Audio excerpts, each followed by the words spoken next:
வணக்கம் நண்பர்களே. இப்போ திமுக வந்ததுலேருந்து எதுவும் செய்யலை, எல்லாம் தெரியும் நமக்கு.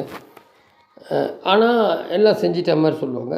அந்த ரெட்டை வேஷம் அதில் பார்த்தீங்கன்னா அந்த சர்க்கஸ் கூடார கோமாளி மாதிரி இவங்க ஸ்பெஷல் கோமாளி. பகுத்தறிவு, சமூக நீதி, ஒன்றியம் புது புதுசாக அப்படியே டெவலப் பண்ணுவாங்க. புரட்சி செய்கிறவர்களையும் எதையாவது செய்வாங்க.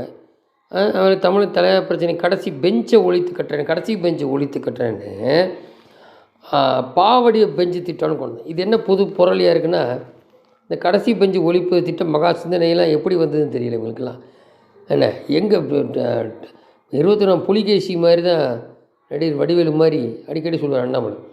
இனி தமிழகத்தில் கடைசி பெஞ்சு இருக்காதுன்னா பள்ளி கட்டணம் தரம், ஆசிரியர் கட்டணம் திறந்து வைக்கிறத இடிஞ்சு கொடுக்குது. அப்போ அதை பற்றிலாம் ஒன்று ஆசிரியர் பற்றாக்குறை, பள்ளி சார்ந்த விஷயங்கள் எவ்வளோ இருக்க, பள்ளி கல்வித்துறை பெஞ்சை எப்படி போடுவது என்று ஆராய்ச்சி இருக்காங்க.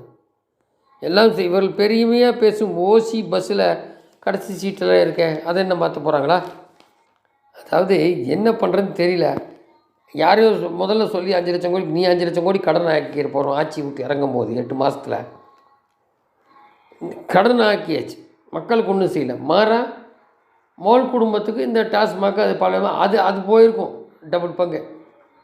5 லட்சம் கோடி கடன்னா அது 5 to 8 லட்சம் கோடி இல்லை ஈக்குவல்னே வச்சுக்கணும். அது வேறு வகையில் போயிருக்கும். கரெக்ட் தானே?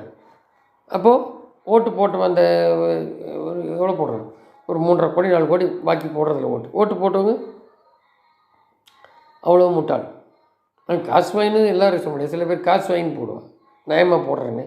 நீ போட்டிருந்தீங்கன்னா ஓட்டு வாங்கினது தப்பு. அவங்க நியாயமாக நடந்துக்கிட்டாங்களா? அதுக்கு தான் காசு வாங்காமல் போவாங்க. என்னவோ அப்படி பண்ணணும்னு சொல்கிறது. நீ கேள்வி கேட்க முடியுமா? ரைட். இப்போது இந்த அப்படி தான் இந்த நீட்டுக்குலாம் சொல்லி வந்து இப்போ ஒன்றும் செய்ய முடியாது. அது சுப்ரீம் கோர்ட் ஒன்று ஜனாதிபதிட்டு போவாங்களா?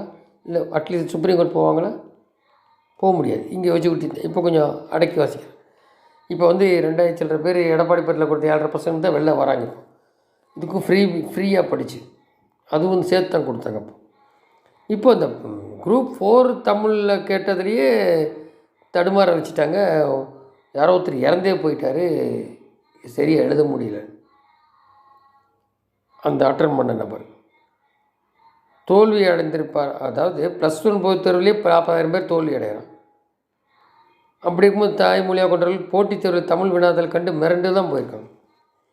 இதில் நீட்டுக்கு அந்த பாடம் சொல்லித்தரலாம் இல்லை, அது மீறி பாஸ் பண்ணி வர்றாங்க. இப்படி ஆட்சி அவலமான நிலை. அப்புறம் பார்த்திங்கன்னா கோவையில் குண்டு வெடித்தது சிலிண்டர் பிளாஸ்ட். அப்படி ஸ்டாலின் கரெக்டுங்களா? கடைசி நேரத்தில் அந்த இது கொடுத்தாங்க. அந்த